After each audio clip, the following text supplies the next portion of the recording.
to me, one of the simplest definitions for mindfulness is awareness, and awareness might seem really simple, like, oh, I just need to be more aware of what's happening from moment to moment. But as simple as it seems, if you're not aware of something, it's really difficult to change, right? So as soon as you have awareness, as soon as that enters into the picture, all of a sudden the possibilities and the options and the choices, they start to expand. And so for me, I think awareness is really central to all change, you know, and for physicians and providers, again, in the mindful practice curriculum, we're sort of highlighting like what's happening in the mind, what's happening in the body, like welcoming in the experience you're having as you process through some of the things that you've seen in practice.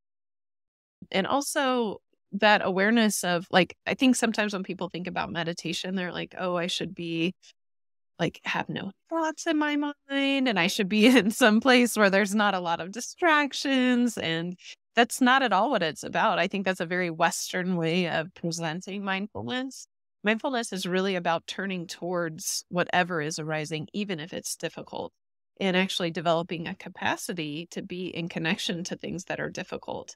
So if, for example, you're really stressed out and you just kind of push that away and distract yourself and maybe even work more because that's something that is a way of distracting ourselves sometimes, or, get caught up in maybe unhealthy behaviors to try to not deal with that, it's still there. And with mindfulness, you might, as you're practicing, feel the discomfort and turn towards the discomfort, but knowing there's discomfort will make you want to change, to actually make changes in your life. And so to me, that's a huge value.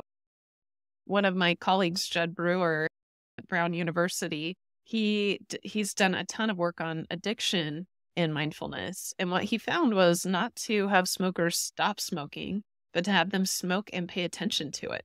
Because what they realized was, one, what triggered the smoking in the first place? Like, what's the underlying trigger?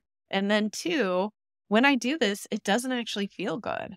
And then they stopped smoking. So he did clinical trials with this that were much more effective than other ways to get people to stop smoking. And yet it's counterintuitive. So part of it is, turning towards the discomfort so that we can start to make different lifestyle choices. Wow, that's really powerful. It's like letting go of things that make us numb so that we can feel, so that we can then be choiceful and fully present.